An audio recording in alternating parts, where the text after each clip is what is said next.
and she keeps singing at him.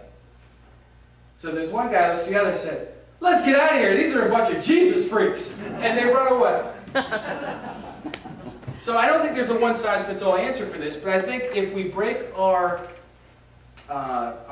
commitment to violence or to cowardliness, if we break our commitments on both sides, we open up new opportunity for God to give us His wisdom in that situation.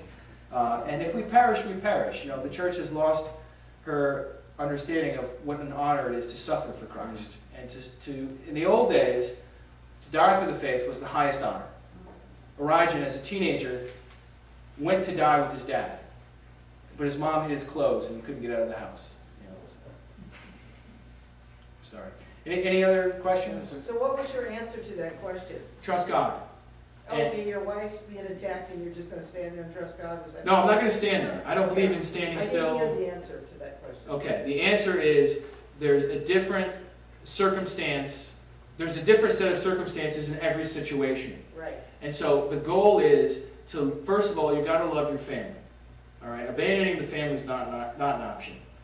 Second of all, Jesus is telling us to love our enemy. So how are we going to do that? I don't know. It will look different in every situation.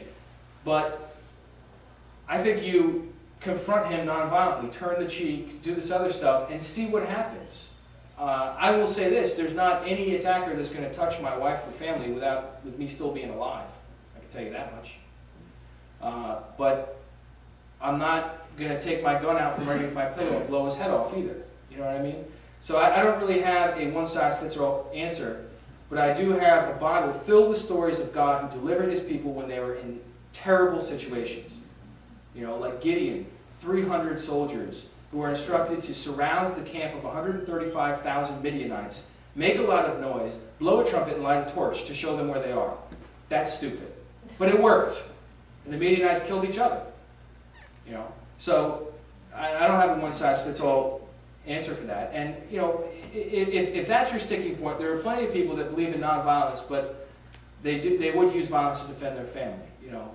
So you have to work it out. I've never been in this situation, and I pray constantly for God to protect my family anyhow, because that's my role as the husband, and father. Sean? Yes, sir. Maybe a quick question, just to clarify. Now, you are saying, sorry about the echo. You sound great. Sean, you are right. So my question is you're saying any form of violence to stop, even anything short of killing, is what Jesus is saying there. Jesus doesn't say, don't use violence. Jesus says, love your enemy. I think it's easy to reduce it to just don't use violence.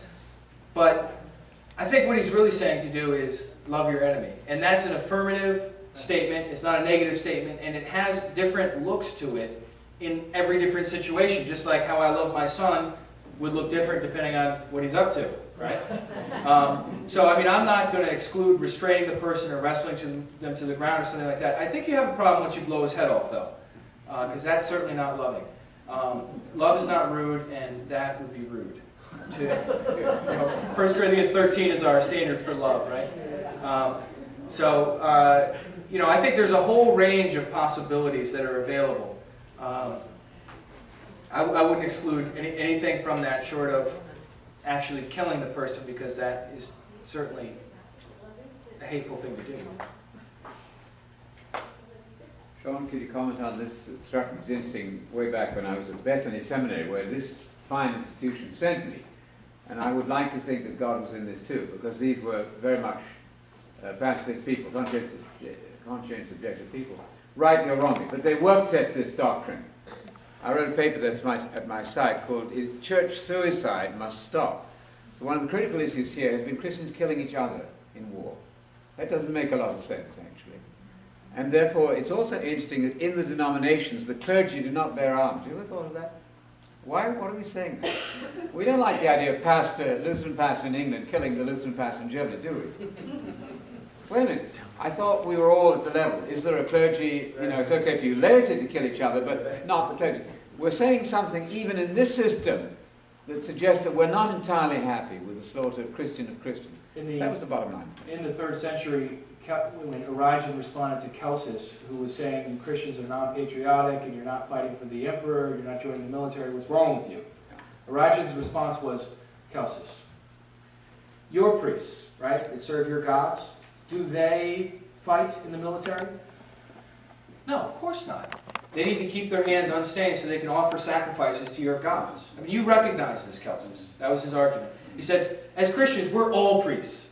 And so our role is actually more effective if we follow the teaching of our Lord, pray for you if you're fighting in a just cause, because that's actually going to defeat the demons that stir up war. And we'll aid Caesar more by playing our distinctive kingdom role and praying for the situation than if we pick up the sword and fight. And history bore that wisdom out. Once the Christians joined the military, Rome declined. Go ahead. Yes, sir. Sorry. It's an excellent paper. Just the comment here, the first Peter 3:8 passage, it says, finally, all of you, that's what you quote here, have unity of spirit, sympathy, love for one another, tender heart, a humble mind, don't repay evil for evil or abuse for abuse. The contrary, repay with a blessing. But what I guess the point I have is, it's got me thinking that nonviolent witness really begins at home with how we treat our family and others around us that are close to us. And if there are some pacifists that I've met who are very belligerent people. And especially if you think of the anti-war movement in the Vietnam era, they're pacifists, but they're very belligerent, mean people. Right. And not all of them. I'm saying there's a sense there in which you can't force someone to be a pacifist. Right. Pacifism can't be a legalistic matter. Right. It must be a matter of conscience that we come to, that we're not forced to. Just one, observation. That's also in the letter of Diogenes in the 2nd century. He says, God does not work through coercion, but through persuasion. He says something very similar to that. I'm paraphrasing. Whereas in the 8th century, Charlemagne said, the Christian king said about the Saxons, he said, if there's any one of those Saxons who's lurking among them, who's not been baptized and won't come for baptism, let him die. So we went from God does not work by coercion to kill everyone who won't get baptized from this 3rd to the 8th century there. So I totally agree. Great point, because it's self-defeating to be a belligerent pacifist. Yeah. My son actually had a band that they had called the Trigger Happy Pacifists, as the name of their band. That was always kind of an oxymoron. But another observation or something I've read, I think it may have been in one of Walter Wink's works, but he gave the example, I think in the time of Pilate, it would have been around the time of Jesus, that the Jews were protesting because the Roman standards had been brought into Jerusalem, which had pagan symbols on them. And they were protesting this. They gathered together in kind of I guess it was a kind of an orderly mob, but Pilate said, unless you disperse, I'm going to kill you all. And he surrounded them with his soldiers, bluffing them, hoping they'll go home. But what this whole crowd of Jews did is basically lay down on the ground and bare their necks and said, and cut off our heads. And they called Pilate's bluff, and Pilate took this Roman standards out of Jerusalem then, because he knew that he wasn't willing to kill them all. And so this was done by an oppressed people that found creative ways to overcome evil without actually with good, not with doing evil back. Yeah, but at the same time, very aggressively confronting evil. Right. Yeah, committing to loving your enemy is not some sort of wimpy thing to do. I mean, it takes serious courage to do that, I think. Thank you for that. Just another comment along those lines. We don't love our enemies because it's effective. I mean, sometimes it's effective. You look at Martin Luther King Jr. and the stuff that he did, it worked. There's no more Jim Crow laws. I don't know if you've noticed that. But there are no white-only signs on the bathrooms in this place, and we're in Georgia, I think, right? So progress gets made sometimes nonviolently. Sometimes the world gets more dangerous if we're nonviolent. But we're not doing it for a strategy to be effective. We're doing it to be faithful to our Lord. So, yes, sir. I'm going to give you a question. Okay, that'd be great.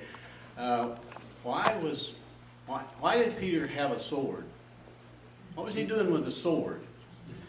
And let me suggest that that's what Jesus told him to do. Luke 22, we told him to take a Told sword. him to take a sword. So he understood it literally. And Yes, so I think it was literal. was it all just to get to the area where he could, or to the point where he could put the ear back on the guy? Or was it, what was it all about? Was there something else behind it? Okay, that's a great question. Why did Jesus command his disciples to carry swords if he was a pacifist? That's a good question, right? I've got two responses to that. One by Ben Witherington, one by Shane Claiborne. Ben Witherington III, he's a very conservative Methodist scholar at Asbury in Kentucky. Is it Kentucky? Dustin had it for a class. Yeah. So, and you didn't have to go to Kentucky to do it either. That's incredible. What happened? What about the famous text in Luke 22, where Jesus seems to advise the disciples to go out and obtain a weapon? Again, context is king here. Remember, this is the same Jesus who, number one, advised those who live by the sword who will die by the sword. Number two, who immediately put a stop to Peter's violence against the high priest's slave, and indeed reversed its effects by healing the man. So, what is the meaning of this little story, taking into account the larger context of Jesus' teaching? Verse 37 is the key where Jesus quotes Isaiah 53:12. He was numbered with the transgressors. Jesus says to the disciples, you must fulfill your role as transgressors of what I have taught you. They must play the part of those who do exactly the opposite of what Jesus taught them in the Sermon on the Mount. The disciples became transgressors by seeking out weapons and then seeking to use them. This much is perfectly clear from the context, for the disciples then go on to say, look, here are two swords. They already have such weapons, and Jesus responds in disgust to the fact that they are already transgressing his principles of nonviolence by responding, that's enough, i.e., of this nonsense. Clearly, Jesus knew, and this is a strong point, I think, that two swords would not be enough to hold off a Roman legion. So we must take his response as highly ironic, not as straightforward. When he says that's enough, in other words, there's two swords here, Jesus, that's enough, we'll be able to take the Romans with that. That's not what he's saying. Either he says it ironically, oh, that will be plenty, that's enough, in a sarcastic way, or he's saying it as a dismiss, that's enough of this nonsense kind of thing. Either way, there's absolutely no endorsement here by Jesus of his followers' use of weapons. Carrying the weapons makes them fulfill the role of transgressors, as the citation of Isaiah 53:12 makes evident. And I think also, if we look at the rest of the New Testament, and especially in the book of Acts, when the early Christians are out there preaching the gospel and getting beaten from city to city, especially the Apostle Paul, there's no swords. They're not carrying swords. There's no mention ever of a disciple carrying a sword after this incident, which I take as a teaching lesson or an object lesson that the sword thing is not a good idea. The early Christians said, I think this was Tertullian, said, when Jesus disarmed Peter, he disarmed the church. That's how they interpreted it. It's a good objection, though, I think. Thank you, Dennis. John, I'd like to suggest another possible explanation for that. Just thinking about here, you've read some of John Eldridge's books, I think. I'm familiar with them. One thing that John Eldridge talked about, he talks about making or helping create Christian men, truly Christian men. He makes the point that in order to turn the other cheek, you have to have a cheek to turn. And I'm wondering if this could sort of apply there, where we've got swords, we can use them, but we're not going to. And so when Peter actually used it, he wasn't really supposed to. We could use it. We've got the strength, we have the will, but we're not going to use it. That's what we choose. Getting late? Probably out of time now.